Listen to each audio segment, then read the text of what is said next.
ಇಂದು ಸಾರಿಗೆ ನೌಕರರ ಬೃಹತ್ ಪ್ರತಿಭಟನೆ ನಡೆಯಲಿದೆ. ಬೆಳಗ್ಗೆ 10ರಿಂದ ಸಂಜೆ 4 ಗಂಟೆವರೆಗೆ ಪ್ರತಿಭಟನೆ ನಡೆಯಲಿದ್ದು, ಬೆಂಗಳೂರಿನ ಫ್ರೀಡಂ ಪಾರ್ಕ್ನಲ್ಲಿ ವಿವಿಧ ಬೇಡಿಕೆ ಈಡೇರಿಕೆಗೆ ಆಗ್ರಹಿಸಿ ಪ್ರತಿಭಟನೆ ನಡೆಸಲಿದ್ದಾರೆ. 38 ತಿಂಗಳ ಹಿಂಬಾಕಿ ಪೈಕಿ 26 ತಿಂಗಳ ಹಿಂಬಾಕಿಗೆ ಸರ್ಕಾರ ಒಪ್ಪಿಗೆ ನೀಡಿದೆ. ಅಲ್ಲದೆ ವೇತನ ಪರಿಷ್ಕರಣೆಗೂ ಒಪ್ಪಿಗೆ ನೀಡಿದೆ. ಆದರೆ ಸರ್ಕಾರದ ನಿಲುವನ್ನು ಸಾರಿಗೆ ನೌಕರರು ಒಪ್ಪಿಲ್ಲ. ಹೀಗಾಗಿ ತಮ್ಮ ಬೇಡಿಕೆ ಸಂಪೂರ್ಣವಾಗಿ ಈಡೇರಿಸುವಂತೆ ಬಿಗಿ ಪಟ್ಟು ಹಿಡಿದಿರುವಂತಹ ನೌಕರರು ಇವತ್ತು ಪ್ರತಿಭಟನೆ ನಡೆಸಿ ನಂತರ ಸಾರಿಗೆ ನೌಕರರ ಜಂಟಿ ಕ್ರಿಯಾ ಸಮಿತಿಯಿಂದ ಸುದ್ದಿಗೋಷ್ಠಿ ನಡೆಸಿ ಅಂತಿಮ ನಿರ್ಧಾರವನ್ನು ತಿಳಿಸಲಿದ್ದಾರೆ. ರಿಕ್ರೂಟ್ಮೆಂಟ್ ಮಾಡದೇ ಇರ್ತಕ್ಕಂಥದ್ದು ಎಲ್ಲ ಕೂಡ ಮತ್ತೆ ನಾವು ಬಂದ್ಮೇಲೆ ಸರ್ಕಾರ ನಮಗೆ ಸಾಲದ ರೂಪದಲ್ಲಿ ಸರ್ಕಾರನೇ ತೀರಿಸುತ್ತೆ. ಮತ್ತೆ ಬಸ್ಸಸ್ಸು 7,900 ಬಸ್ಸಸ್ ಕೊಡೋದಕ್ಕೆ ಹಣ ಕೊಟ್ಟಿರ್ತಕ್ಕಂಥದ್ದು, ಮತ್ತೆ ರಿಕ್ರೂಟ್ಮೆಂಟು ಸುಮಾರು 10,000 ಜನ ರಿಕ್ರೂಟ್ಮೆಂಟ್ ಮಾಡಿರ್ತಕ್ಕಂಥದ್ದು, ಮತ್ತೆ ಮೋಟರ್ ವೆಹಿಕಲ್ ಟ್ಯಾಕ್ಸ್ ಎಕ್ಸಂಪ್ಷನ್ ಕೊಟ್ಟಿರ್ತಕ್ಕಂಥದ್ದು ರಿಕ್ರೂಟ್ಮೆಂಟ್. ಇನ್ನು ಸಾರಿಗೆ ನೌಕರರಿಂದ ಮುಷ್ಕರದ ವಿಚಾರದ ಬಗ್ಗೆ ಮಾತನಾಡಿರುವಂತಹ ಡಿಸಿಎಂ ಡಿಕೆ ಶಿವಕುಮಾರ್, ಸದ್ಯಕ್ಕೆ ಅಷ್ಟು ಕೊಟ್ಟಿದ್ದೀವಲ್ವಾ, ಅವರು ಖುಷಿ ಪಡಬೇಕು. ಸರ್ಕಾರದ ಪರಿಸ್ಥಿತಿಯನ್ನು ಸಾರಿಗೆ ನೌಕರರು ಅರ್ಥ ಮಾಡಿಕೊಳ್ಬೇಕು. ದಯವಿಟ್ಟು ಸಾರಿಗೆ ನೌಕರರೆಲ್ಲ ಸಹಕಾರ ಮಾಡಬೇಕು ಅಂತ ಮನವಿಯನ್ನು ಮಾಡಿಕೊಂಡಿದ್ದಾರೆ. ಅಷ್ಟು ಕೊಟ್ಟಿದ್ದಾರಲ್ಲ, ಸಂತೋಷ ಪಡಬೇಕು. ಸರ್ಕಾರದ ಪರಿಸ್ಥಿತಿ ಅರ್ಥ ಮಾಡ್ಕೋಬೇಕು. ದಯವಿಟ್ಟು ಸಾರಿಗೆ ನೌಕರೆಲ್ಲ ಸಹಕಾರ ಮಾಡಬೇಕು ಅಂತೇಳಿ ನಾನು ಮನವಿ ಮಾಡ್ತೀನಿ. ಬೆಂಗಳೂರಿನ ಬೆಳ್ಳಹಳ್ಳಿ ಡಂಪಿಂಗ್ ಯಾರ್ಡ್ಗೆ ಕಸ ಹಾಕೋಕೆ ಬೆಳ್ಳಹಳ್ಳಿ ಹಾಗೂ ಮಿಟ್ಟಗಾನಹಳ್ಳಿಯ ಗ್ರಾಮಸ್ಥರು ವಿರೋಧಿಸಿದ್ರು. ಆದರೆ ಅಧಿಕಾರಿಗಳು ಬೆಳ್ಳಹಳ್ಳಿ ಗ್ರಾಮಸ್ಥರ ಜೊತೆ ಸಭೆ ನಡೆಸಿ ಮನವೊಲಿಸಿದ್ದಾರೆ. ಈ ಹಿನ್ನೆಲೆ ಬೆಳ್ಳಹಳ್ಳಿ ಗ್ರಾಮಸ್ಥರು ಪ್ರತಿಭಟನೆಯನ್ನ ಕೈಬಿಟ್ಟಿದ್ದಾರೆ. ಸಭೆಯಲ್ಲಿ ಅನುದಾನ ಬಿಡುಗಡೆ ಮಾಡೋದಾಗಿ ಅಧಿಕಾರಿಗಳು ಭರವಸೆ ಕೊಟ್ಟಿದ್ದು, ಇದಕ್ಕೆ ಗ್ರಾಮಸ್ಥರು ಒಪ್ಪಿದ್ದಾರೆ. ಇವತ್ತು ಸಂಜೆ 6ಕ್ಕೆ ಎಂದಿನಂತೆ ಕಸ ಡಂಪ್ ಆಗಲಿದೆ. ನೆನೆ ತಡೆ ಒಡ್ಡಿದ್ದ ಸುಮಾರು 200 ಲಾರಿಗಳ ಸಂಚಾರ ಶುರು ಆಗಲಿದೆ. ಸುಮಾರು 600 ಟನ್ ಕಸ ಡಂಪ್ ಆಗಲಿದೆ. ಇನ್ನು ಕಸದ ಸಮಸ್ಯೆ ವಿಚಾರದ ಬಗ್ಗೆ ಡಿಸಿಎಂ ಡಿಕೆ ಶಿವಕುಮಾರ್ ಮಾತಾಡಿದ್ದಾರೆ. ಯಾರು ಕಸ ಎತ್ತೋಕೆ ಬಿಡಲ್ವೋ ಅವರ ಕ್ಷೇತ್ರದ ಕಸ ಎತ್ತಲ್ಲ ಅಂತ ವಾರ್ನಿಂಗ್ ಕೊಟ್ಟಿದ್ದಾರೆ. ಕಸ ಡಂಪ್ ಮಾಡಿಸೋಕೆ ಕಾಲು ಮುಗಿಯೋದಕ್ಕೆ ಆಗುತ್ತಾ? ಮೊದಲಿನಿಂದಲೂ ಎಲ್ಲಿ ಸಂಪ್ರದಾಯದಂತೆ ಹಾಕ್ತೀವೋ ಅಲ್ಲೇ ಹಾಕ್ತೀವಿ. ಅಭಿವೃದ್ಧಿಗೆ ಸಾಕಷ್ಟು ಹಣ ಕೊಟ್ಟಿದ್ದೀವಿ. ಇವರು ಅದನ್ನು ಅರ್ಥ ಮಾಡ್ಕೊಳ್ಬೇಕು ಅಂತ ಹೇಳಿದ್ರು. ಯಾರು ಬಿಡಲ್ಲೋ ಅವ್ರ ಕ್ಷೇತ್ರದಲ್ಲಿ ಕಸನೇ ತೆಗಿಯಲ್ಲ, ಕಸನೇ ತೆಗ್ಸಲ್ಲ. ಅವ್ರ ಕ್ಷೇತ್ರದಲ್ಲಿ ಜನನೇ ಅವ್ರು ಉಗಿತಾರೆ. ಎಲ್ಲ ಮೈಕ್ ಹಾಕ್ಬಿಟ್ಟು ಅನೌನ್ಸ್ಮೆಂಟ್ ಮಾಡಿಸ್ತೀವಿ. ಏನು ಕಾಲು ಕಟ್ಕೊಡೋಕ್ಕಾಗ್ತದ? ಏನು ಬೇಕೋ ನಮ್ಗೆ ಗೊತ್ತಿದೆ. ಕಸ ಎಲ್ಲರೂ ಹಾಕ್ಬೇಕಲ್ಲ, ಎಲ್ಲ ಹಾಕ್ಬೇಕು. ಮೊದಲಿಂದ ಎಲ್ಲಿ ಸಂಪ್ರದಾಯವಾಗಿ ಆಗ್ತಾಯಿದ್ದೀವಿ ಮಾಡ್ಕೊಂಡು ಬರ್ತಾಯಿದ್ದೀವಿ. ಅವ್ರ ಕಾಲದಲ್ಲಿ ತೀರ್ಮಾನ ಮಾಡಿದ್ದು, ನಮ್ಮ ಕಾಲದಲ್ಲಿ ತೀರ್ಮಾನ ಮಾಡಿದ್ದು ಎಲ್ಲ ಇದೇನೆ. ಕೆಲವು ಡೆವಲಪ್ಮೆಂಟು ಕೊಟ್ಟಿದ್ದೀವಿ, ನಾವು ಬೇಕಾದಷ್ಟು ಕೊಟ್ಟಿದ್ದೀವಿ. ಸಾವಿರಾರು ಕೋಟಿ ರೂಪಾಯಿನ ಎಷ್ಟು ಅಂತ ಕೊಡೋಕ್ಕಾಗಲ್ಲ. ಏನೋ ಕೆಲವೊಂದು 50-100 ಕೋಟಿ, 20 ಕೋಟಿ, 30 ಕೋಟಿ ಹಿಂಗೆ ಮೊದಲು ಕೊಟ್ಟು ಬಂದಿದ್ದೀವಿ. ಕೊಡ್ತೀವಿ. ಅವ್ರು ಅರ್ಥ ಮಾಡ್ಕೋಬೇಕು. ಆ ವೆಹಿಕಲ್ಗಳೆಲ್ಲ ಹೋಗ್ತದೋ ಏನೋ ಅಂತ ಹಂಗಂತೆಲ್ಲ ಮಾಡಿದ್ರೆ ಮಾಡಲಿ. ಬಂದಾಗಿದ್ದ ನಾಗರಹೊಳೆ ಬಂಡೀಪುರದಲ್ಲಿ ಮತ್ತೆ ಸಫಾರಿ ಪುನರಾರಂಭ ಆಗಲಿದೆ. ರಾಜ್ಯ ಸರ್ಕಾರ ಕೇವಲ 50% ಸಫಾರಿ ಪ್ರಾರಂಭಕ್ಕೆ ಅನುಮತಿಯನ್ನು ಕೊಟ್ಟಿದೆ. ಈ ಬಗ್ಗೆ ಅರಣ್ಯ ಸಚಿವ ಈಶ್ವರ್ ಖಂಡ್ರೆ ಮಾಹಿತಿಯನ್ನು ಕೊಟ್ಟಿದ್ದಾರೆ. ಸಫಾರಿ ಸಮಯವನ್ನು 8 ಗಂಟೆಯಿಂದ 5 ಗಂಟೆ ತನಕ ಇಳಿಕೆ ಮಾಡಲಾಗಿದೆ. ಈ ಮೊದಲು ಬಳಕೆ ಮಾಡುತ್ತಿದ್ದ ಕೇವಲ ಶೇಕಡಾ ವಾಹನ ಬಳಕೆಗೆ ನಿರ್ಧರಿಸಲಾಗಿದೆ ಅಂತಂದ್ರು. ಸಫಾರಿಯನ್ನು ಪುನರಾರಂಭಿಸಬೇಕು ಅನ್ನುವಂಥ ಒಂದು ಚರ್ಚೆ ಆಗಿದೆ. ಸಫಾರಿಯಲ್ಲಿ ಬಳಕೆ ಆಗುತ್ತಿದ್ದ ವಾಹನಗಳ ಪೈಕಿ ಪ್ರಥಮ ಹಂತದಲ್ಲಿ ಶೇಕಡಾ 50ರಷ್ಟು ಮಾತ್ರ ಈ ಸಫಾರಿ ಪ್ರಾರಂಭ ಮಾಡಬೇಕು ಅಂತ ಹೇಳಿ ನಾವು ತೀರ್ಮಾನವನ್ನು ಮಾಡಿದ್ದೇವೆ. ಉಳಿದ ನಮ್ಮಲ್ಲಿ ಏನು 50ರಷ್ಟು ವಾಹನ ಮತ್ತು ಸಿಬ್ಬಂದಿ ಏನಿದ್ದಾರೆ, ಆ ಸಿಬ್ಬಂದಿಯನ್ನು ಅರಣ್ಯದಂಚಿನ ಗ್ರಾಮಗಳ ಬಳಿ ಗಸ್ತು ಹೆಚ್ಚಿಸಲು ಬಳಸುವ ಮೂಲಕ ವನ್ಯಮೃಗಗಳು ನಾಡಿಗೆ ಬಾರದಂತೆ ತಡೆಯಲು ಅವರಿಗೆ ನಾವು ಸೂಚನೆಯನ್ನು ಕೊಟ್ಟಿದ್ದೇವೆ. ಬಂಡೀಪುರ ಮತ್ತು ನಾಗರಹೊಳೆ ಹುಲಿ ಸಂರಕ್ಷಿತ ಪ್ರದೇಶದಲ್ಲಿ ಕೇವಲ ಶೇಕಡಾ 50ರಷ್ಟು ವಾಹನ ಮಾತ್ರ ಬಳಕೆ ಮಾಡಲಾಗುವುದು ಅಂತ ನೋಡಿ. ಮೊದಲೆಲ್ಲ 8 ಗಂಟೆ ತನಕ ಸಫಾರಿಗೆ ಸಮಯ ಕೊಡ್ತಾ ಇದ್ರು. 8 ಗಂಟೆ ಇದ್ದಿದ್ದು ನಾವು 5 ಗಂಟೆ ಮಾಡಿದ್ದೇವೆ ಬಂಡೀಪುರದಲ್ಲಿ. ಮತ್ತು ಬೇರೆ ಬೇರೆ ಕಡೆ ಸ್ವಲ್ಪ ಟೈಮಿಂಗ್ ಕಡಿಮೆ ಮಾಡಿದ್ದೇವೆ. ಮತ್ತು ಹಿಂದೆ ಏನು ಎಷ್ಟು ವಾಹನಗಳು ಉಪಯೋಗ ಮಾಡ್ತಾ ಇದ್ರು, ಆ ವಾಹನಗಳ ಸಂಖ್ಯೆ ಅರ್ಧಕ್ಕೆ ಇಳಿಸಿದ್ದೇವೆ. ಸಫಾರಿ ಪುನರಾರಂಭಕ್ಕೆ ರೈತ ಸಂಘಟನೆಗಳು ಭಾರಿ ವಿರೋಧ ವ್ಯಕ್ತಪಡಿಸಿವೆ. ಸಫಾರಿ ಆರಂಭಿಸಿದರೆ ರಸ್ತೆಗಿಳಿದು ಹೋರಾಟ ಮಾಡೋದಾಗಿ ಎಚ್ಚರಿಕೆ ಕೊಟ್ಟಿದ್ದಾರೆ. ರೆಸಾರ್ಟ್ ಮಾಲೀಕರು ಬಂಡವಾಳ ಶಾಹಿಗಳ ಒತ್ತಡಕ್ಕೆ ಮಣಿದು ಸಫಾರಿ ಆರಂಭಕ್ಕೆ ಮುಂದಾಗಿದೆ ಅಂತ ರೈತ ಮುಖಂಡರು ಆಕ್ರೋಶವನ್ನು ಹೊರಹಾಕಿದ್ದಾರೆ. ಏನು ಇಲ್ಲಿಗಲ್ ರೆಸಾರ್ಟ್ ಮಾಡ್ಕೊಂಡು ನಮ್ಮ ರೆಸಾರ್ಟ್ಗೆ ದುಡ್ಡಿಲ್ಲ, ಸಫಾರಿಯಿಂದ ಎಷ್ಟು ಲಾಭ ಬರ್ತಾ ಇತ್ತು, ಈಗ ನಿಂತೋಗಿದೆ, ಅಷ್ಟು ಲಾಭ ಬಂತು, ಇಷ್ಟು ಲಾಭ ಬಂತು ಅಂತ ಹೇಳ್ತಾ ಸಫಾರಿನ ಮಾಡಬೇಕು ಅಂತ ಮಿನಿಸ್ಟ್ರಿ ಮೇಲೆ ಒತ್ತಡ ಆಗ್ತಾ ಇದ್ದಾರೆ. ಹಾಗಾಗಿ ಏನಾದರೂ ನೀವು ಸಫಾರಿನ ಪ್ರಾರಂಭ ಮಾಡಿದ್ರೆ ರೈತರೊಂದಿಗೆ ಚೆಲ್ಲಾಟ ಆಡ್ತಾರೆ ಅಂತ ನಾವು ಈ ಕೂಡಲೇ ರಸ್ತೆಗಳಿಬೇಕಾಗುತ್ತೆ, ಎಲ್ಲನೂ ಬಂದ್ ಮಾಡಬೇಕಾಗುತ್ತೆ. ಮಿನಿಸ್ಟ್ರೇ, ಸಚಿವರೇ, ನಾನು ಹೇಳ್ತಾ ಇದ್ದೀನಿ ಕೇಳಿ, ನಿಮ್ಮ ರೆಸಾರ್ಟ್ಗಳು ಹೆಚ್ಚೋ, ಅವರು ಹೆಚ್ಚೋ, ನಾವೆಚ್ಚೋ, ರೈತರು ಹೆಚ್ಚೋ, ಅವೆಚ್ಚೋ. ಹಾಗಾಗಿ ಅವರಿಗೆ ದುಡ್ಡಲ್ಲಿ ಆಟ ಆಡ್ತಾರೆ. ನಾವು ಜೂನ್ 1 ಆಟ ಆಡಿದ್ರೆ ಆಟ ಆಡಿ ನೋಡ್ತೀವಿ, ಇಲ್ಲಿ ಯಾರು ಹೆಚ್ಚು ಅಂತ ನಾವು ತೋರಿಸ್ತಾ ಇದೀವಿ. ಏನಾದ್ರು ಅವ್ರ ದುಡ್ಡಿಗೆ, ಅವ್ರ ಎಂಜಲ್ ಕಾಸಿಗೆ ನೀವು ಕೈ ಒಡ್ಡಿ, ಅವರ ಎಂಜಲ್ ಕಾಸು ತಿನ್ನೋ ಬದಲು ನೀವು ಅಲ್ಲಿ ಮನುಷ್ಯನ ಪ್ರಾಣ ಹಾನಿ ಆಗ್ತಾ ಇದೆ. ಹಾಗಾಗಿ ಸಚಿವರೇ, ನಿಮಗೆ ಮಾನ ಮರ್ಯಾದೆ ಇದ್ರೆ ನೀವೇನಾದರೂ ಅನ್ನ ತಿಂತಿದ್ರೆ, ರೈತರ ಅನ್ನ ತಿಂತೀರಾ, ರೆಸಾರ್ಟ್ ಮಾಲೀಕರ ದುಡ್ಡು ತಿಂತೀರಾ ಅನ್ನೋ ನಿರ್ಣಯ ಆಗುತ್ತೆ. ನಿರ್ಣಯ ನೀವು ಗೊತ್ತಾಗುತ್ತೆ ನಿಮ್ಗೀಗ. ಯಾವುದೇ ಕಾರಣಕ್ಕೂ ನಿಮಗೆ ಸಫಾರಿ ಮಾಡಕ್ ಬಿಡಲ್ಲ. ಅಸ್ಸಾಂ ವಿಧಾನಸಭಾ ಚುನಾವಣೆಯ ವೀಕ್ಷಕರಾಗಿ ಜವಾಬ್ದಾರಿ ಹಿನ್ನೆಲೆ ಬೆಂಗಳೂರಿನಿಂದ ಅಸ್ಸಾಂಗೆ ಡಿಸಿಎಂ ಡಿಕೆ ಶಿವಕುಮಾರ್ ಹೋಗಿದ್ದಾರೆ. ಚುನಾವಣೆ ವೀಕ್ಷಕರಾದ ಬಳಿಕ ಡಿಸಿಎಂ ಡಿಕೆಶಿ ಅವರ ಮೊದಲ ಅಸ್ಸಾಂ ಪ್ರವಾಸ ಆಗಿದೆ. ಈ ಬಗ್ಗೆ ಮಾತನಾಡಿದ ಡಿಕೆಶಿ, ಈಗಾಗಲೇ ದೆಹಲಿಯಲ್ಲಿ 3-4 ಬಾರಿ ಸಭೆ ಆಗಿದೆ. ಚುನಾವಣೆಗೆ ಏನು ಸ್ಟ್ರಾಟಜಿ ಮಾಡಬೇಕು ಈಗಾಗಲೇ ಮಾಡಿದ್ದೀವಿ. ಈ ಬಾರಿ ಅಸ್ಸಾಂನಲ್ಲಿ ಭಾರಿ ಬದಲಾವಣೆ ಆಗುತ್ತೆ. ಕಾಮಾಖ್ಯ ದೇವಸ್ಥಾನಕ್ಕೂ ಭೇಟಿ ಕೊಟ್ಟು ದೇವರ ದರ್ಶನ ಮಾಡ್ತೀನಿ. 2 ದಿನ ಇಲ್ಲೇ ಇದ್ದು ಎಲ್ಲ ನಾಯಕರ ಜೊತೆ ಚರ್ಚೆ ನಡೆಸ್ತೀನಿ ಅಂತ ಹೇಳಿದ್ದಾರೆ. ಕ್ರೌಡ್ ಮೀಟಿಂಗ್ ಆಗಿದೆ, ಎಲ್ಲ ಏನೇನು ಬೇಕು ಎಲ್ಲ ಮಾಹಿತಿ ಎಲ್ಲ ತೆಗೆದುಕೊಂಡಿದ್ದೀವಿ, ಏನೇನು ಬೇಕು ಸ್ಟ್ರಾಟಜಿ ಎಲ್ಲ ಮಾಡಿದ್ದೀವಿ. ಭರವಸೆ ಇದೆ ಈ ಬಾರಿ ಬದಲಾವಣೆ ಆಗ್ತದೆ ಅಂತೇಳಿ. ಸೊ ಅದಕ್ಕೆ ಇವತ್ತು ನಾನು, ಪ್ರಿಯಾಂಕಾ ಗಾಂಧಿಯವರು, ಭೂಪೇಶ್ ಬಘೇಲ್ ಅವರು, ಬಂಡೂರು, ನಾವೆಲ್ಲ ಇವತ್ತು ಹೋಗ್ತಾ ಇದ್ದೀವಿ. ಎಂಟೈರ್ ಟೀಮು ಹೋಗ್ತಾ ಇದೆ, ಸೆಲೆಕ್ಷನ್ ಕಮಿಟಿ ಟೀಮು ಮತ್ತು ಅಬ್ಸರ್ವರ್ಸ್ ಎಲ್ಲರೂ ಕೂಡ ಒಟ್ಟಿಗೆ ಹೋಗ್ತಾ ಇದ್ದೀವಿ. ಸೀರೀಸ್ ಆಫ್ ಮೀಟಿಂಗ್ ಎಲ್ಲರದ್ದು ಕೂಡ ಇಟ್ಕೊಂಡಿದ್ದೀವಿ. ಕಾಮಾಖ್ಯ ದೇವಿ ದರ್ಶನ ಕೂಡ ಮಾಡ್ಕೊಂಡು ಬರ್ತೀನಿ ಹೋದ್ಮೇಲೆ. ಸೊ 1-2 ದಿನ ಪ್ರವಾಸ ಮುಗಿಸಿ ಬರ್ತೀವಿ. 4 ರೌಂಡ್. ಬೆಂಗಳೂರಿನಲ್ಲಿಂದು ಬಿಜೆಪಿ ಕಾರ್ಯಕಾರಿಣಿ ಸಭೆ ನಡೆಯಲಿದೆ. ಕಾರ್ಯಕಾರಿಣಿ ಉದ್ಘಾಟನೆಗೆ ಕೇಂದ್ರ ಸಚಿವ ಗಜೇಂದ್ರ ಸಿಂಗ್ ಶೇಖಾವತ್ ಹಾಗೂ ಸಮಾರೋಪಕ್ಕೆ ಬಿಜೆಪಿ ರಾಷ್ಟ್ರೀಯ ಸಂಘಟನಾ ಪ್ರಧಾನ ಕಾರ್ಯದರ್ಶಿ ಬಿಎಲ್ ಸಂತೋಷ್ ಆಗಮಿಸಲಿದ್ದಾರೆ. ಬೆಳಗ್ಗೆ 10 ಗಂಟೆಗೆ ಸಭೆ ಆರಂಭ ಆಗಲಿದೆ. ಈ ವೇಳೆ ರಾಜಕೀಯ ಜೀವನದಲ್ಲಿ 50 ವರ್ಷ ಪೂರೈಸಿದ ಮಾಜಿ ಸಿಎಂ ಬಿಎಸ್ ಯಡಿಯೂರಪ್ಪಗೆ ಅಭಿನಂದನಾ ಕಾರ್ಯಕ್ರಮ ನಡೆಯಲಿದೆ. ಬಳಿಕ ಸಭೆಯಲ್ಲಿ ಜಿಬಿವಿ ಅದರ ಜೊತೆಗೆ ಜಿಲ್ಲಾ ಹಾಗೂ ತಾಲೂಕು ಪಂಚಾಯಿತಿ ಚುನಾವಣೆ ಸಿದ್ಧತೆ, ಇನ್ನು ಜೆಡಿಎಸ್ ಜೊತೆಗಿನ ಮೈತ್ರಿ ನಡೆ ಹಾಗೂ ಸರ್ಕಾರದ ವಿರುದ್ಧ ಹೋರಾಟಗಳ ಬಗ್ಗೆ ಮಹತ್ವದ ತೀರ್ಮಾನವನ್ನ ಕೈಗೊಳ್ಳಲಿದ್ದಾರೆ. ಚನ್ನಪಟ್ಟಣ ಕಾಂಗ್ರೆಸ್ ಶಾಸಕ ಸಿಪಿ ಯೋಗೇಶ್ವರ್ಗೆ ಸ್ವಕ್ಷೇತ್ರದ ಕಾಂಗ್ರೆಸ್ ಕಾರ್ಯಕರ್ತರೇ ಘೇರಾವ್ ಹಾಕಿದ್ದಾರೆ.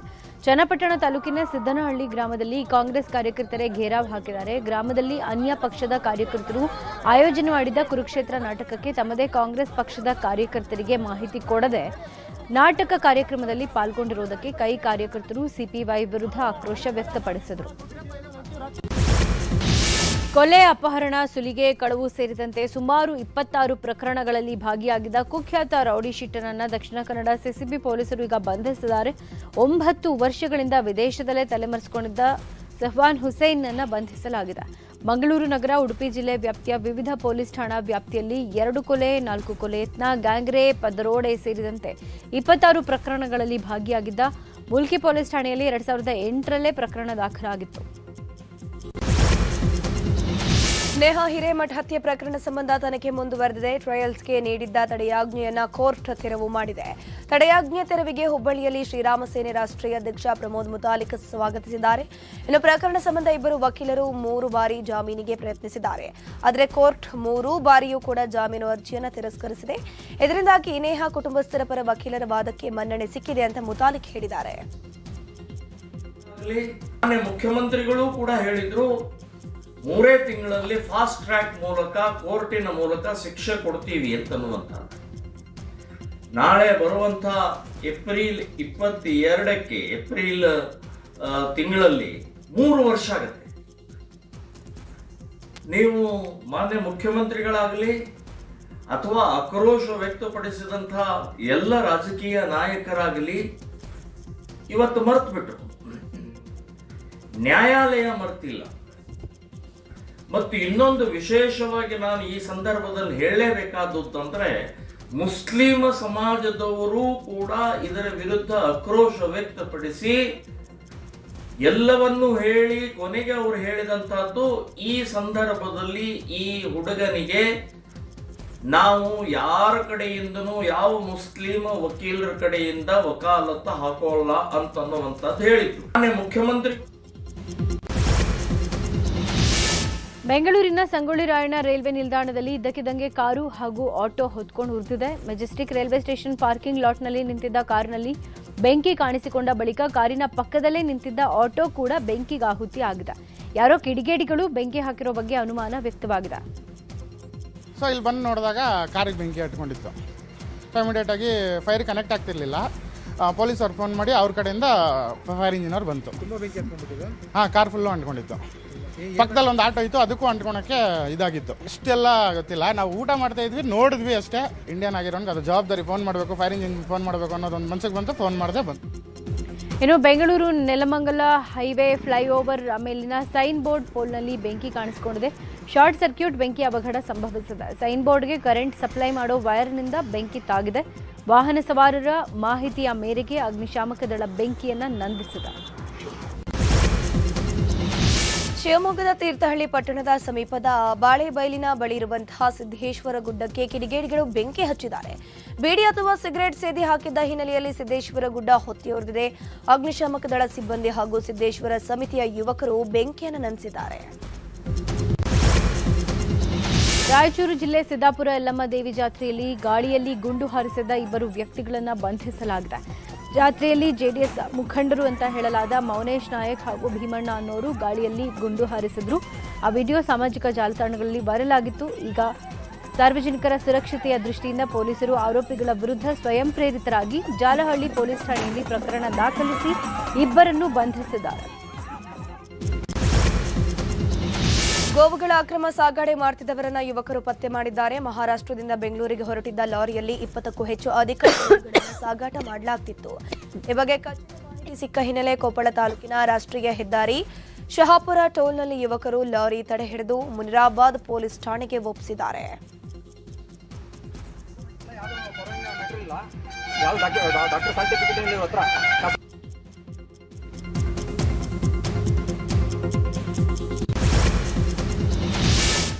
ಇತ್ತೀಚೆಗೆ ಹಿಂದೂ ದೇವರು ಹಾಗೂ ಮಹಾತ್ಮ ಗಾಂಧಿ ಕುರಿತಾಗಿ ಅವಹೇಳನಕಾರಿಯಾಗಿ ಮಾತನಾಡಿ ವಿಡಿಯೋ ವೈರಲ್ ಆಗಿತ್ತು. ಬೀದರ್ ಜಿಲ್ಲೆಯ ಭಾಲ್ಕಿ ತಾಲೂಕಿನ ಅಟ್ಟರಗ ಗ್ರಾಮದ ಕಾಳಿದಾಸ ಸೂರ್ಯವಂಶಿ ಎಂಬಾತ ವಿಡಿಯೋ ಹರಿಬಿಟ್ಟಿದ್ದ. ಈ ಹಿನ್ನೆಲೆ ಈತನ ವಿರುದ್ಧ ಕಾನೂನು ಕ್ರಮ ಜರುಗಿಸಬೇಕು ಅಂತ ವಿಶ್ವ ಹಿಂದೂ ಪರಿಷತ್ ಸದಸ್ಯರು ಬಸವ ಕಲ್ಯಾಣ ಠಾಣೆಗೆ ದೂರನ್ನ ನೀಡಿ ಒತ್ತಾಯಿಸಿದ್ದಾರೆ. ಸನಾತನ ಧರ್ಮದ ಕುರಿತಾಗಿ ಅವಹೇಳನಕಾರಿಯಾಗಿ ಮಾತನಾಡಿ ಹಿಂದೂ ಧರ್ಮೀಯರಿಗೆ ನೋವುಂಟು ಮಾಡಿದ್ದಾರೆ ಅಂತ ಕಿಡಿಕಾರಿದ್ದಾರೆ. ಈ ಮೂಲಕ ಹೇಳೋದೇನೆಂದ್ರೆ, ಕಾಳಿದಾಸ ಹೆಸರಲ್ಲೇ ಕಾಳಿದಾಸ ಇದೆ. ನೀನು ಕಾಳಿ ದೇವಿಯ ದಾಸನಾಗಿರ್ಬೇಕು. ಅದನ್ನ ಬಿಟ್ಟು ಮಾಡಕ್ಕೇನು ಹೊಟ್ಟಿದ್ಯಾ ನಿಮ್ಮ? ಮೈಸೂರಿನ ಅರಮನೆ ಆವರಣದಲ್ಲಿ ಕಳೆದ 3 ತಿಂಗಳ ಹಿಂದೆ ಹೀಲಿಯಂ ಗ್ಯಾಸ್ ಬಲೂನ್ ಬ್ಲಾಸ್ಟ್ ಆಗಿ 3 ಸಾವನ್ನಪ್ಪಿದ್ರು. ಸಾರ್ವಜನಿಕ ಹಿತಾಸಕ್ತಿ ದೃಷ್ಟಿಯಿಂದ ಹೀಲಿಯಂ ಗ್ಯಾಸ್ ಬಲೂನ್, ಹೀಲಿಯಂ ವಸ್ತುಗಳನ್ನು ಮಾರಾಟ ಮಾಡೋದು, ಹೀಲಿಯಂ ಗ್ಯಾಸ್ ತುಂಬುವುದನ್ನು ನಿಷೇಧ ಮಾಡಿ ಪೊಲೀಸ್ ಕಮಿಷನರ್ ಸೀಮಾ ಲಾಟ್ಕರ್ ಆದೇಶ ಹೊರಡಿಸಿದ್ದಾರೆ. ಇನ್ನು ಅಕ್ರಮವಾಗಿ ಹೀಲಿಯಂ ವಸ್ತುಗಳನ್ನು ಮಾರಾಟ ಮಾಡುವವರು ಕೂಡ ಕಂಡು ಬಂದರೆ ಕಾನೂನು ರೀತಿಯಲ್ಲಿ ಕಠಿಣ ಕ್ರಮ ತೆಗೆದುಕೊಳ್ಳಲಾಗುವುದು ಅಂತ ಪೊಲೀಸ್ ಕಮಿಷನರ್ ಎಚ್ಚರಿಕೆ ಕೊಟ್ಟಿದ್ದಾರೆ. ದಕ್ಷಿಣ ಕನ್ನಡ ಜಿಲ್ಲೆಯ ಪುತ್ತೂರಿನ ಮಹಿಳಾ ಕಾಲೇಜಿನ ಪಕ್ಕದಲ್ಲೇ ಆಸ್ಪತ್ರೆ ಕಟ್ಟಡದ ಕಾಮಗಾರಿ ನಡೀತಾ ಇದೆ. ಇದರಿಂದ ಧೂಳು ಹಾಗೂ ದುರ್ವಾಸನೆಯಿಂದ ತರಗತಿಯಲ್ಲಿ ಪಾಠ ಕೇಳೋಕೆ ಸಾಧ್ಯ ಆಗ್ತಾ ಇಲ್ಲ ಅಂತ ವಿದ್ಯಾರ್ಥಿನಿಯರು ಪ್ರತಿಭಟನೆ ಮಾಡುತ್ತಿದ್ದಾರೆ.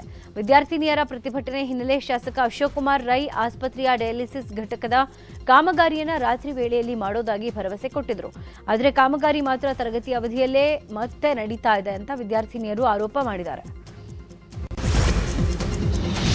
ಸಂಗೀತಗಾರರ ಮೇಲೆ ಕಾಂಗ್ರೆಸ್ನ ನಾಯಕರು ಹಣ ಸುರಿದಿರುವಂತಹ ಘಟನೆ ಹುಬ್ಬಳ್ಳಿಯಲ್ಲಿ ನಡೆದಿದೆ. ಹಳೆ ಹುಬ್ಬಳ್ಳಿಯಲ್ಲಿ ಈ ಗ್ರ್ಯಾಂಡ್ ಸೂಫಿ ನೈಟ್ ಕಾರ್ಯಕ್ರಮ ಆಯೋಜನೆ ಮಾಡಲಾಗಿತ್ತು. ಈ ವೇಳೆ ಸಂಗೀತಗಾರರ ತಲೆ ಮೇಲೆ ಕಾಂಗ್ರೆಸ್ ನಾಯಕರು ಹಣವನ್ನು ಸುರಿದಿದ್ದಾರೆ. ಕಾರ್ಯಕ್ರಮದಲ್ಲಿ ಹುಬ್ಬಳ್ಳಿ, ಧಾರವಾಡ ನಗರದ ಹಲವು ಕಾಂಗ್ರೆಸ್ನ ಮುಖಂಡರು ಭಾಗಿಯಾಗಿದ್ದರು. ಕೋಲಾರದ ಶ್ರೀನಿವಾಸಪುರ ಉರುಸ್ ಕಾರ್ಯಕ್ರಮದಲ್ಲಿ ಜೆಡಿಎಸ್ ಶಾಸಕ ವೆಂಕಟ ಶಿವಾರೆಡ್ಡಿ ಮೇಲೆ ನೋಟಿನ ಮಳೆಯನ್ನೇ ಸುರಿಸಲಾಗಿದೆ. ನಗರದ ದರ್ಗಾದಲ್ಲಿ ಹಮ್ಮಿಕೊಂಡಿದ್ದ ಉರುಸ್ ಕಾರ್ಯಕ್ರಮಕ್ಕೆ ಬಂದಿದ್ದ ಶಾಸಕರ ಮೇಲೆ ನೋಟಿನ ಮಳೆಯನ್ನೇ ಸುರಿಸಿದ್ದಾರೆ. ನೋಟಿನಿಂದ ದೃಷ್ಟಿ ತೆಗೆದು ಚೆಲ್ಲಿರುವಂತಹ ದೃಶ್ಯಗಳು ಸಾಮಾಜಿಕ ಜಾಲತಾಣಗಳಲ್ಲಿ ವೈರಲ್ ಆಗ್ತಿವೆ. ಬೆಂಗಳೂರಿನ ಮೆಜೆಸ್ಟಿಕ್ನಲ್ಲಿ ಕಳ್ಳರ ಕೈಚಳಕಕ್ಕೆ ಪ್ರಯಾಣಿಕರು ಬಸ್ ಸಿಬ್ಬಂದಿ ಹೈರಾಣಾಗಿ ಹೋಗಿದ್ದಾರೆ. ಬೆಂಗಳೂರು ಶಿರ್ಸಿ ನಾನ್ ಎಸಿ ಸ್ಲೀಪರ್ ಬಸ್ನಲ್ಲಿ ಟಿಕೆಟ್ ಮೆಷಿನ್ ಜೊತೆಗೆ ಡ್ರೈವರ್ ಮತ್ತು ಕಂಡಕ್ಟರ್ ಲಗೇಜ್ ಬ್ಯಾಗ್ ಕೂಡ ಹೊತ್ಕೊಂಡು ಹೋಗಿದ್ದಾರೆ. ಟಿಕೆಟ್ ಮೆಷಿನ್ ಇಲ್ಲದ ಕಾರಣ ತಡರಾತ್ರಿವರೆಗೂ ನಿಂತಲ್ಲೇ ಬಸ್ ನಿಲ್ಲುವಂತಾಗಿತ್ತು. ಪ್ರಯಾಣಿಕರ ಆಕ್ರೋಶದ ಬಳಿಕ ಮ್ಯಾನುವಲ್ ಟಿಕೆಟ್ ನೀಡಿ ಬಸ್ ಸೇವೆ ಆರಂಭಿಸಲಾಯಿತು. ಕದೀಮರು ಬ್ಯಾಗ್ ಹೊತ್ತೊಯ್ದ ದೃಶ್ಯ ಸಿಸಿಟಿವಿಯಲ್ಲಿ ಸೆರೆಯಾಗಿದ್ದು ಉಪ್ಪಾರಪೇಟೆ ಪೊಲೀಸ್ ಠಾಣೆಯಲ್ಲಿ ಪ್ರಕರಣ ದಾಖಲಾಗಿದೆ. ನೋಡ್ತಾರಲ್ವ ಮಿಷಿನ್ ಇರುತ್ತಲ್ಲ ಅದು ಕಳೆದೋಗಿದೆ ಅಂತ ಹೇಳ್ಬಿಟ್ಟು ಅವರು ಅಲ್ಲಿ CC ಕ್ಯಾಮ್ರಾದಲ್ಲಿ ಚೆಕ್ ಮಾಡ್ಲಿಕ್ಕೆ ಹೋಗಿದ್ದಾರೆ. ಆದರೆ ಏನು ಇದೆ ಗೊತ್ತಿಲ್ಲ ಏನಾಗಿದೆ. 10:29 ಆಗಲೇ 11:30 ಆಗ್ತಾ ಬಂದಿದೆ. ನಮಗೇನು ಗೊತ್ತಿಲ್ಲ ಎಷ್ಟೊತ್ತಿಗೆ ಅಂತ ಏನೂ ಇನ್ಫಾರ್ಮೇಷನ್ ಇಲ್ಲ. ಸಿಂಗಲ್ ಡ್ರೈವರ್ ಬಸ್ಸು, ಕಂಡಕ್ಟರ್ ಇಲ್ಲ, ಡ್ರೈವರ್ ಇಲ್ಲ. ಸುಮಾರು ಒಂದು 10-12 ಜನ ಇದ್ದೀವಿ. ರಿಸರ್ವ್ ಆಗಿದೆ. ಬಟ್ ನಮ್ಗೆ ಬೇರೆ ಯಾವ್ದಾದ್ರು ಬಸ್ ವ್ಯವಸ್ಥೆ ಮಾಡ್ಕೊಡ್ಬೇಕಲ್ಲ. ಅದೇ ಅವಧಿಗೆ ಹೋಗುವ ಯಾವ್ದಾದ್ರು ಬಸ್ ಆದರೂ ವ್ಯವಸ್ಥೆ ಮಾಡ್ಕೊಡ್ಬೇಕಲ್ಲ. 10:29 ಬಸ್ಸು ನಾವು ಆಲ್ಮೋಸ್ಟ್ ಈಗ 3/4 ಗಂಟೆಯಿಂದ ಬಂದು ಸುಮಾರು ಹೊತ್ತಾಯಿತು ವೆಯ್ಟ್ ಮಾಡ್ತಿದ್ವಿ. ಯಾರು ಕಂಡಕ್ಟ್ರು ಅಥವಾ ಡ್ರೈವರ್ ಯಾರೂ ಇಲ್ಲ ಇಲ್ಲಿ. ಏನಾದರೆ ಅಟ್ಲೀಸ್ಟ್ ಯಾರಾದರೂ ಇದ್ದು ಹೇಳೋರು ಯಾರು ಇರಬೇಕಿತ್ತು. ನಮ್ಗೆ ಯಾವ ಬಸ್ಸು ಅಂತಲೂ ಗೊತ್ತಿಲ್ಲ. ಈಗ ಜಸ್ಟ್ ಮೆಸೇಜ್ ಬಂತು ಈಗ 3/4 ಗಂಟೆ ಆದಮೇಲೆ. ಏನು ಹೇಳ್ತಿದ್ದಾರೆ ಸರ್ ಈ ಬಸ್ಸವ್ರು ಯಾರೂ ಇಲ್ಲ. ನಾವು ಅಕ್ಕಪಕ್ಕ ಕಂಡಕ್ಟರ್ನ ಕೇಳ್ಕೊಂಡು ಅನ್ಕೊಂಡಿರೋದು ಇದೇ ಬಸ್ ಇರಬೇಕು ಅಂತ. ಇವಾಗ ನಂಬರ್ ಬಂತು, ಕರೆಕ್ಟ್ ಇದೆ ಟಿಕೆಟ್. ಬೈಂದೂರು ಶಾಸಕ ಗುರುರಾಜ ಘಂಟೆಹೊಳೆ ಕೊರಗ ಸಮುದಾಯದವರ ಮನೆಯಲ್ಲಿ ವಾಸ್ತವ್ಯ ಹೂಡಿದ್ದಾರೆ. ಬೈಂದೂರು ಕ್ಷೇತ್ರದ ಹರ್ಕೂರು ಗ್ರಾಮದ ನಾರ್ಕಳ್ಳಿ ಮಧುಕೊಡ್ಲು ಪರಿಸರದ ಕೊರಗ ಜನಾಂಗದ ಮನೆಯಲ್ಲಿ ತಂಗುವ ಮೂಲಕ ಸಾಮಾಜಿಕ ಸಂದೇಶ ಕೊಟ್ಟಿದ್ದಾರೆ. ಚಿತ್ರದುರ್ಗ ಜಿಲ್ಲೆಯಲ್ಲಿ ಇಬ್ಬರು ಸಿವಿಲ್ ನ್ಯಾಯಾಧೀಶರ ಪರೀಕ್ಷೆಯಲ್ಲಿ ಉತ್ತೀರ್ಣರಾಗಿದ್ದಾರೆ. ಚಿತ್ರದುರ್ಗ ತಾಲೂಕಿನ ಜಿಆರ್ ಹಳ್ಳಿಯ ಗ್ರಾಮದ ಸೋನು, ವಡ್ಡರ ಸಿದ್ದವ್ವನಹಳ್ಳಿ ಮೂಲದ ಮಧುಟಿ ಇಬ್ಬರು ಇತ್ತೀಚೆಗೆ ನಡೆದ ಪರೀಕ್ಷೆ ಬರೆದು ನ್ಯಾಯಾಧೀಶರಾಗುವ ಭರವಸೆಯನ್ನ ಇಟ್ಕೊಂಡಿದ್ರು. ಅದರಂತೆ ಇದೀಗ ಪರೀಕ್ಷಾ ಫಲಿತಾಂಶ ಬಂದಿದ್ದು ಇಬ್ಬರು ಉತ್ತೀರ್ಣರಾಗಿದ್ದಾರೆ. ವಿಶೇಷ ಅಂದರೆ ಗ್ರಾಮೀಣ ಭಾಗದ ಕುಟುಂಬದಿಂದ ಬಂದ ಸೋನು ಮತ್ತು ಮಧುಟಿ ಇಬ್ಬರು ಕಾನೂನು ಪದವಿ ಮುಗಿಸಿ ವಕೀಲರಾಗಿ ಪ್ರಾಕ್ಟೀಸ್ ಮಾಡ್ತಲೇ ಅಂದುಕೊಂಡಂತೆ ಸಾಧನೆ ಮಾಡಿದ್ದಾರೆ. ಇದರಿಂದ ಜಿಲ್ಲೆಯಲ್ಲಿ ಸಾರ್ವಜನಿಕರು ಹಾಗೂ ವಕೀಲರಿಂದ ಮೆಚ್ಚುಗೆ ವ್ಯಕ್ತವಾಗಿದೆ. ಕೊಪ್ಪಳದ ಹುಲಿಗೆಮ್ಮ ದೇವಸ್ಥಾನದ ಹುಂಡಿ ಎಣಿಕೆ ಕಾರ್ಯ ನಡೆದಿದೆ. ಪ್ರತಿ ತಿಂಗಳಿನಂತೆ ಈ ತಿಂಗಳು ಹುಲಿಗೆಮ್ಮ ದೇವಿ ಹುಂಡಿ ಎಣಿಕೆ ಮಾಡಲಾಗಿದ್ದು ಕಳೆದ 40 ದಿನಗಳಿಂದ ಬರೋಬ್ಬರಿ 1.1 ಕೋಟಿ ರೂಪಾಯಿ ಕಾಣಿಕೆ ಸಂಗ್ರಹ ಆಗಿದ್ದು ಇದರ ಜೊತೆಗೆ 159 ಗ್ರಾಂ ಕಚ್ಚಾ ಬಂಗಾರ, 7 ಕೆಜಿ ಕಚ್ಚಾ ಬೆಳ್ಳಿಯನ್ನ ದೇವಿಗೆ ಭಕ್ತರು ಸಲ್ಲಿಸಿದ್ದಾರೆ. ಅಲ್ಲದೆ ವಿದೇಶಿ ನೋಟುಗಳು ಕೂಡ ಸಂಗ್ರಹವಾಗಿವೆ. ಬಿಗಿ ಪೊಲೀಸ್ ಬಂದೋಬಸ್ತ್ನಲ್ಲಿ ಹುಂಡಿ ಎಣಿಕೆ ಕಾರ್ಯ ನಡೆದಿದೆ. ಚಾಮರಾಜನಗರ ಜಿಲ್ಲೆಯ ಮಾದಪ್ಪನ ಬೆಟ್ಟದಲ್ಲಿ ಶಿವರಾತ್ರಿ ಜಾತ್ರಾ ಮಹೋತ್ಸವ ಅದ್ದೂರಿಯಾಗಿ ನಡೆದಿದೆ. ಸಾಲೂರು ಮಠದ ಶ್ರೀಗಳ ಸಮ್ಮುಖದಲ್ಲಿ ಬೇಡಗಂಪಣ ಸಮುದಾಯದ ಅರ್ಚಕರು ವಿಶೇಷ ಪೂಜೆ ಸಲ್ಲಿಸಿ ಕೊಂಡ ಹಾಯ್ದಿದ್ದಾರೆ. ಈ ಮೂಲಕ ಕಳೆದ 5 ದಿನಗಳಿಂದ ನಡೆಯುತ್ತಿದ್ದ ಜಾತ್ರಾ ಮಹೋತ್ಸವಕ್ಕೆ ಅದ್ದೂರಿಯಾಗಿ ತೆರೆ ಬಿದ್ದಿದೆ.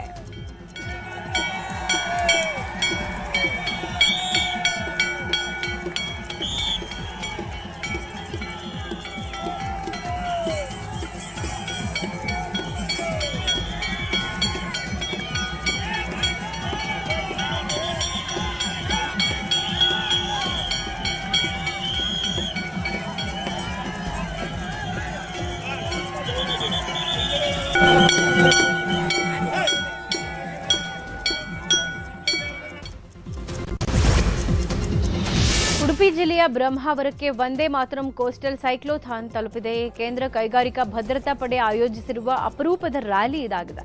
ವಂದೇ ಮಾತರಂ ಗೀತೆಯ 150ನೇ ವರ್ಷಾಚರಣೆಯ ಅಂಗವಾಗಿ ನಡೀತಾ ಇರುವಂತಹ ಐತಿಹಾಸಿಕ ಸೈಕಲ್ ರ್ಯಾಲಿ ದೇಶದಾದ್ಯಂತ ಸಂಚರಿಸಲಿದೆ.